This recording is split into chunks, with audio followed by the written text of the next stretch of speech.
우리 앞뒤 좌우에 계신 분들과 인사하시면서 이렇게 이야기했으면 좋겠습니다. 나는 아무것도 아닙니다. 나는 아무것도 아닙니다. 우리 한 번 더 인사하실 때는 새해 복 많이 받으세요.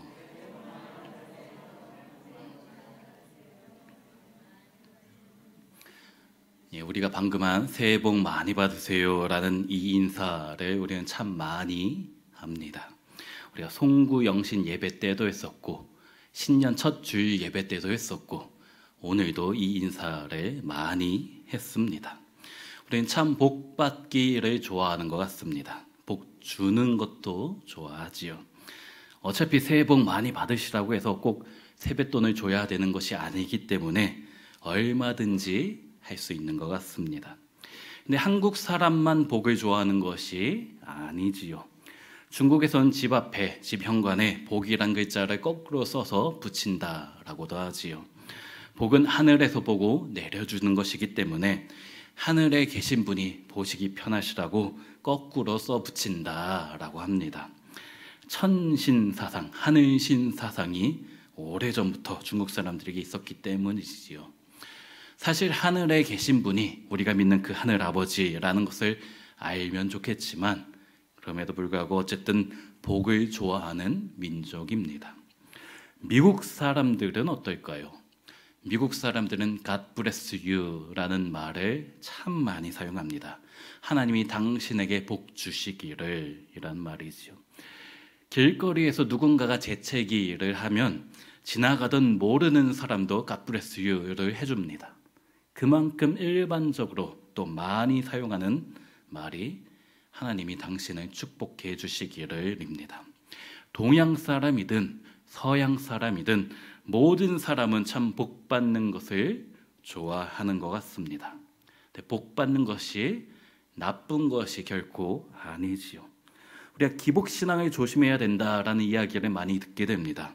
이 기복신앙은 우선순위에 문제가 있는 것이지 뭔가 조금 잘못된 것이지 그렇다고 복에 대해서 경시하는 것 자체가 복은 무조건 나쁜 것이다 라고 생각하는 것 자체가 또한 잘못인 것입니다. 그 이유는 우리가 믿는 하나님은 우리에게 복 주시기를 원하시기 때문입니다. 그래서 민수기 6장 24절부터 보면 여호와는 내게 복을 주시고 너를 지키시기를 원하며 이럴 때 아멘을 하셔야 되는데 다시 하겠습니다. 여호와는 내게 복을 주시고 너를 지키시기를 원하며 여호와는 그의 얼굴을 내게 비추사 은혜 베푸시기를 원하며 여호와는 그 얼굴을 내게로 향하여 드사 평강 주시기를 원하노라. 그리고 나서 27절에 그들은 이같이 내 이름으로 이스라엘 자손에게 축복할지니 내가 그들에게 복을 주리라. 하나님께서 복을 주신다고 약속해 주셨습니다. 신명기 33장 29절에도 이스라엘이여 너는 행복한 사람이로다 말씀하고 있는 것이에요. 우리 주님이 사랑하는 성도님들 모두 다 행복하게 살기를 원하십니다. 그것이 하나님께서 너무나 원하시는 것이에요. 창세기 12장을 보면은 하나님이 아브라함에게 말씀하셨지요. 내가 너로 큰 민족을 이루고 내게 복을 주어 내 이름을 창대하게 하리니 너는 복이 될지라. 너를 축복하는 자에게는 내가 복을 주고 너를 저주하는 자에게는 내가 저주하리니 땅의 모든 족속이 너로 말미암아 복을 얻을 것이라. 우리가 믿는 주님은 우리가 복받고 행복하게 살기를 원하시는 분이십니다. 뿐만 아니라 나만 복받는 것이 아니라 나로 말미암아 모든 사람들이 그 복을 누리기를 원하시는 것이에요. 그런데 나로 말미암아 다른 사람이 복받는다라는 것은 별로 안 좋아하는 분들도 있는 것 같아요. 복이란 것은 나와 다른 사람을 비교하는 경우가 많기 때문이죠.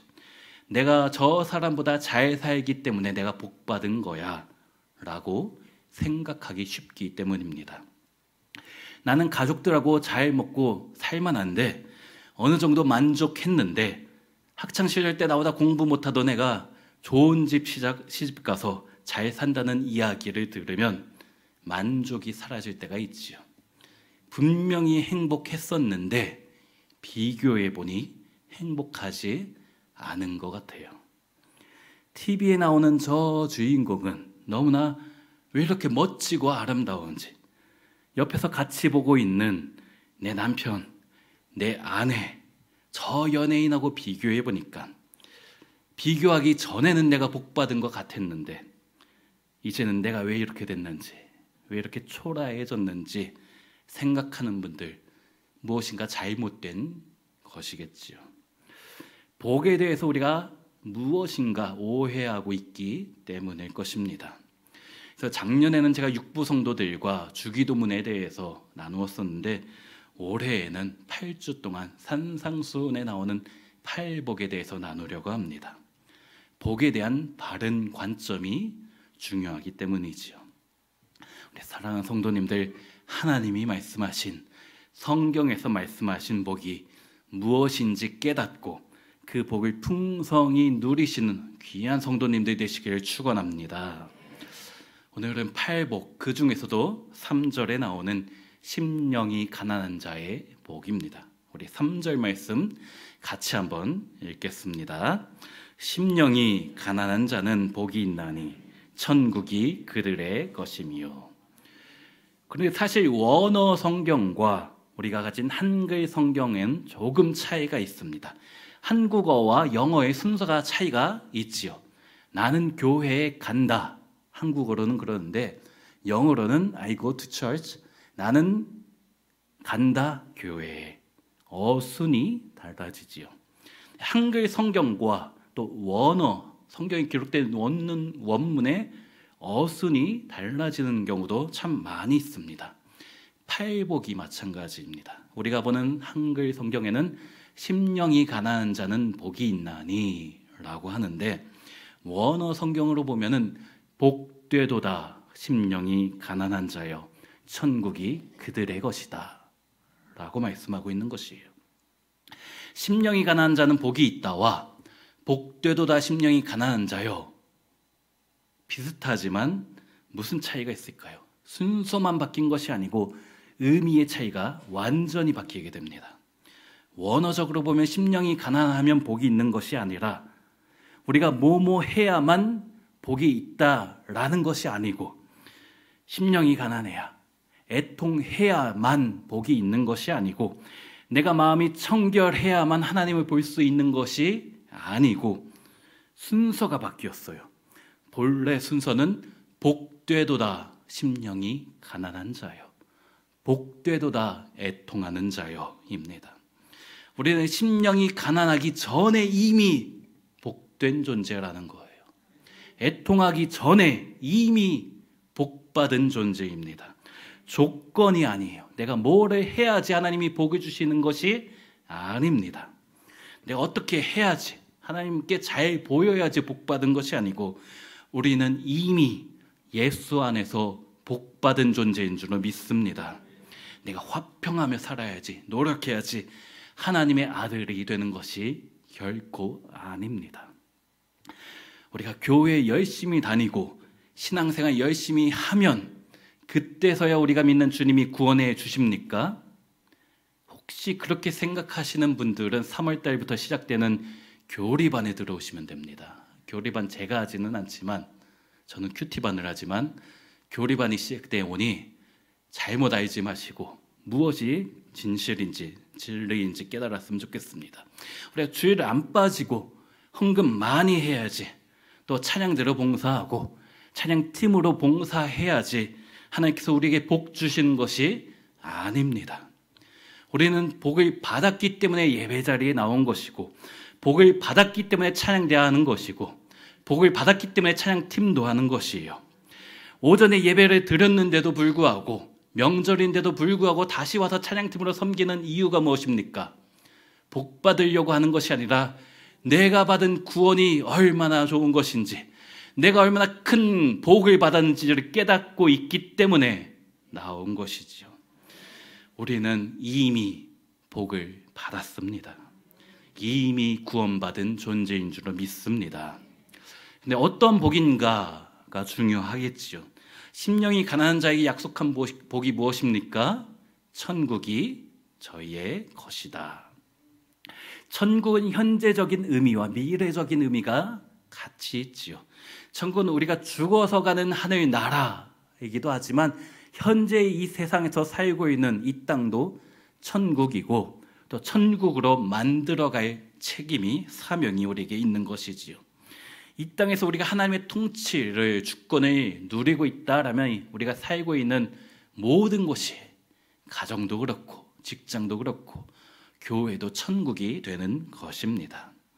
이 팔복은 현재적인 복과 미래적인 복을 모두 다 이야기하고 있습니다.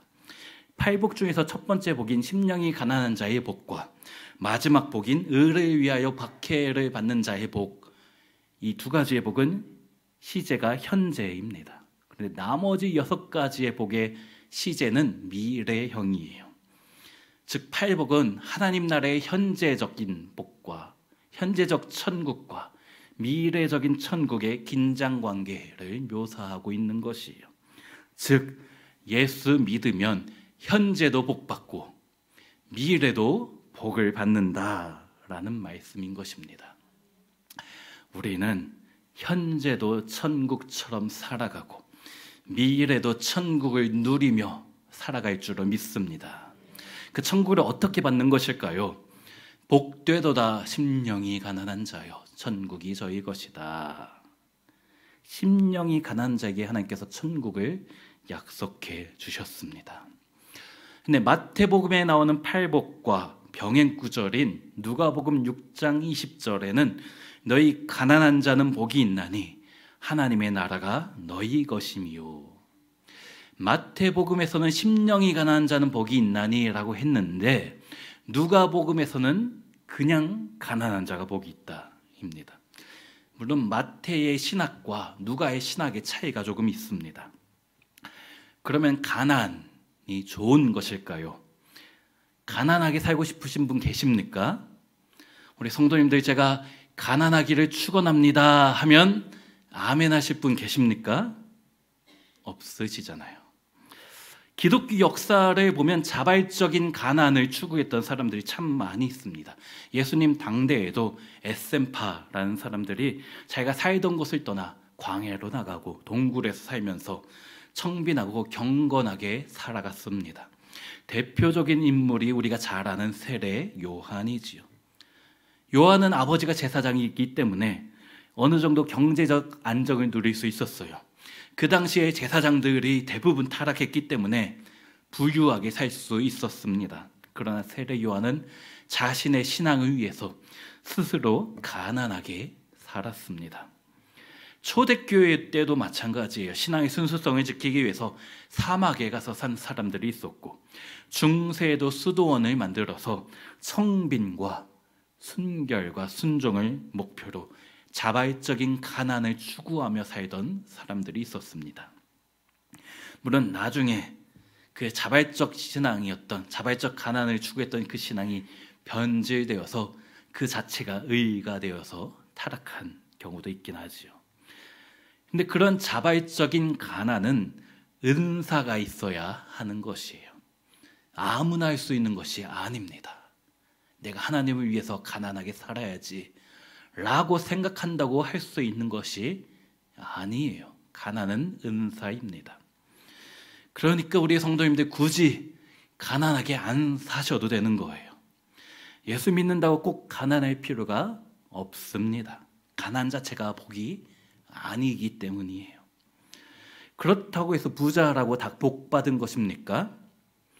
물론 우리 주님께서는 원하시는 이들에게 부유함을, 물질을 은사로 주시는 경우가 있어요. 근데 돈과 같은 물질은 축복이 아니고 은사입니다. 우리가 물질 달라고 축복해달라고 하는데 착각하고 계시는 분들이 가끔 계신데 물질은 부유한 것은 축복해 주는 게 아니고 하나님이 은사로 주는 거예요. 모든 은사에는 그것을 주신 사명이 있죠. 나만 잘 먹고 잘 살라고 물질 주시는 것이 아니고 그것을 나눠주고 베풀면서 하나님의 사랑을 전하라는 은사입니다. 물질을 통해서 하나님 나라를 확장하라는 달란트를 주신 거예요. 근데 대부분의 부자는 그것을 깨닫지 못하고 잘못 생각하고 있기 때문이지요. 그래서 마태복음 19장에 낙타가 바늘귀로 들어가는 것이 부자가 하나님 나라에 들어가는 것보다 쉬우니라. 부자는 천국 들어가기가 너무나 어렵다라고 말씀하는 것이죠. 그렇습니다. 부자로 산다는 것이 나쁜 것은 아니지만 그것 때문에 방해가 될 수 있는 것이에요. 물질이 하나님의 사랑을 전하는 수단이 아니고 나의 삶의 목적이 된다라면 참으로 위험한 것입니다. 그렇다고 가난 자체가 복이 아니라고 했었지요. 가난 자체가 선한 것이 아니기 때문입니다. 물질적으로 가난하면 탐욕이 생기기 쉽지요. 그래서 잠언서 말씀처럼 나를 가난하게도 부하게도 마옵소서. 그 고백이 우리 신앙 지키기에는 가장 편한 것 같습니다. 부유한 것도 그렇고 가난한 것도 복받은 근거가 될 수 없는 것이에요. 믿음 있다는 근거가 될 수 없는 것이에요. 복받았다라고 할 수 있는 근거는 부유한 것과 가난한 것을 따질 수 있는 것이 아니고 내가 심령이 가난한가 그렇지 않은가로 따질 수 있는 것입니다. 그리고 이 심령이 가난하다라는 것은 나는 아무것도 아닙니다. 하나님 없이는 나는 아무 존재도 아닙니다. 나는 영적으로 완전히 파산되어서 주님 없이 한순간도 살 수 없습니다. 주님이 반드시 필요합니다. 라는 고백을 하는 것이 심령이 가난한 것입니다. 그런 심령이 가난한 자에게 천국이 약속된 것이지요. 그래서 종교개혁자 존 칼빈은 오직 자기에게 아무것도 가진 것이 없어 하나님의 자비를 의지하는 자만이 심령이 가난한 자이다. 나는 아무것도 없습니다. 나는 아무것도 아닙니다. 오직 하나님의 자비만이 내가 붙잡을 수 있는 것입니다. 이것이 심령이 가난한 자다라는 거예요.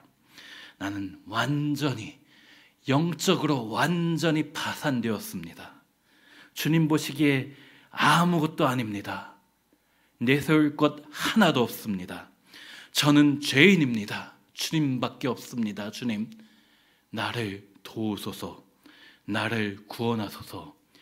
이런 고백이 있어야지만 하나님의 은혜와 축복을 경험할 수 있는 줄을 믿습니다. 오늘날도 물질적으로 파산 신고하는 분들 계시지요. 어떨 때 그런 결정을 내립니까? 나의 힘으로는 도저히 구제의 방법이 없어서 정부로부터 도움을 받는 것이잖아요. 그리고 그 문제의 해결을 위해서 내가 치러야 할 모든 대가를 다 감당하겠습니다. 라는 선언이잖아요. 마찬가지예요. 나는 전적으로 무능하고 전적으로 타락했습니다. 나는 아무것도 아닙니다. 그래서 주님이 필요합니다. 그렇게 고백하는 자들에게 주님께서 하신 말씀이 이사야 41장 17절입니다. 가련하고 가난한 자가 물을 구하되 물이 없어서 갈증으로 그들의 혀가 마를 때에 나 여호와가 그들에게 응답하겠고 나 이스라엘의 하나님이 그들을 버리지 아니할 것이라. 그런 영혼의 목마름을 고백하는 자에게 하나님이 버리지 아니하시고 구원해 주신다 약속하신 것이에요. 부자 중에도 심령이 가난한 자들이 얼마든지 있죠. 아브라함도 이삭도 요셉도 욥도 그랬습니다. 다 부자였지만 심령이 가난한 자였어요. 주님 없이 살 수 없었던 믿음의 인물입니다. 그러나 가난한 자 중에 하나님을 의지하지 않는 자 여전히 복을 받지 못하는 것이에요. 그러면 이 문제는 물질의 유무가 아니라 물질의 문제가 아니라 마음의 문제인 것이에요. 이사야 66장 2절에 나 여호와가 말하노라 무릇 마음이 가난하고 심령에 통회하며 내 말을 듣고 떠는 자 그 사람은 내가 돌보려니와. 마음이 가난하고 심령이 통회하며 하나님 말씀을 듣고 떠는 자, 두려워서 떠는 자, 하나님을 두려워하고 내가 죄인임을 깨닫고 죄로부터의 몸부림을 치는 자, 그들을 주님이 돌봐주신다 약속하시는 것입니다. 이것은 하나님을 경험한 자만이 깨닫는 것이지요. 주님과의 영적인 만남이 있는 자만이 누릴 수 있는 것입니다. 심령이 가난하게 되는 것이에요. 누가복음 18장에 바리새인과 세리의 비유가 나오지요. 11절부터 보면 바리새인은 서서 따로 기도하여 이르되 하나님이여 나는 다른 사람들 곧 토색, 불의, 간음을 하는 자들과 같지 아니하고 이 세리와도 같지 아니함을 감사하나이다. 나는 일해에 2번씩 금식하고 또 소득의 11조를 드리나이다. 이 바리새인은 성전 가장 앞에 나아가서 모든 사람들이 볼 수 있는 곳에 서서 하나님, 나는 잘났습니다. 나는 그 누구보다도 깨끗하고 도덕적으로 살았습니다. 아시지요? 내가 얼마나 잘났는지 아시지요? 헌금도 잘하고 금식도 잘하고 신앙생활도 잘하고 교회를 성전을 잘 섬기고 나는 이러이러한 것들 잘났으니까 축복 안 해줄 수 없으시지요? 라고 하는 거예요. 13절에 보면 대조적인 장면이 나오지요. 세리는 서서 감히 눈을 들어 하늘을 쳐다보지도 못하고 다만 가슴을 치며 이르되 하나님이여 불쌍히 여기소서 나는 죄인으로소이다. 이 세리는 감히 성전 앞에 나아갈 수가 없는 존재예요. 나는 아무것도 아닙니다. 철저한 죄인입니다. 주님 불쌍히 여기소서. 아무 할 말도 없습니다. 난 죄인입니다. 하나님께 드릴 것도 없고 자랑할 것도 없고 내가 가지고 있는 거 다 부족하고 아무 소용없고 철저한 무능력자입니다. 주님 보시기에 너무나 부끄러울 뿐입니다. 그렇게 고백하는 세리에게 우리 예수님이 무엇이라고 하십니까? 내가 너희에게 이르노니 이에 저 바리새인이 아니고 이 사람이 의롭다 하심을 받고 그의 집으로 내려갔느니라. 무릇 자기를 높이는 자는 낮아지고 자기를 낮추는 자는 높아지리라. 죄에 대한 철저한 인식이 있는 자에게 주님의 복이 임하시는 줄로 믿습니다. 천국을 소유하게 될 줄로 믿습니다. 주님이 높여주실 줄로 믿습니다. 수많은 믿음의 인물들이 이런 은혜를 경험한 것이에요. 이사야서 선지자 이사야가 하나님의 영광을 바라보았지요. 그러자 그가 무엇이라고 합니까? 그때 내가 말하되 화로다 나여 망하게 되었도다. 나는 입술이 부정한 사람이요 나는 입술이 부정한 백성 중에 거주하면서 만군의 여호와이신 왕을 배웠음이로다. 거룩하신 하나님을 보니까 내가 얼마나 큰 죄인인지 깨닫게 된 것이에요. 죄의 거룩하심 앞에 너무나 초라한 자신을 발견하게 된 것이에요. 심령이 가난하게 된 것입니다. 나는 영원히 죽을 수밖에 없는 죄인인 것을 깨닫게 된 것이지요. 그런 고백이 있자 우리 주님께서 무엇이라고 말씀하십니까? 그것을 내 입술에 대며 이르되 보라 이것이 내 입에 닿았으니 내 악이 죄하여졌고 내 죄가 사하여졌느니라.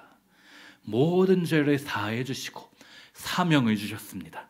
축복해 주신 것이지요.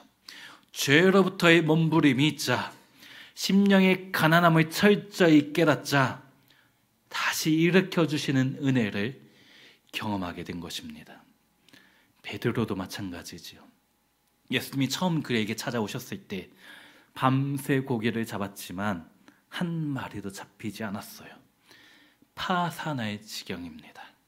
예수님께서 깊은 데로 가서 그물을 던지라. 어떻게 되었나요? 누가복음 5장 6절에 그렇게 하니 고기를 잡은 것이 심히 많아 그물이 찢어지는지라. 하나님 말씀에 순종하니까 부자가 되었지요. 돈 많이 벌게 생겼지요. 그때 베드로의 반응이 무엇입니까? 시몬 베드로가 이를 보고 예수의 무릎 아래에 엎드려 이르되 주여 나를 떠나소서 나는 죄인으로소이다. 예수님 때문에 부자 되게 생겼는데 예수님 때문에 축복받은 것 같은데 물질적으로 풍성해졌는데 베드로의 반응은 그것이 아니에요. 주여 나를 떠나소서 나는 죄인으로소이다. 이사야와 비슷한 반응이지요.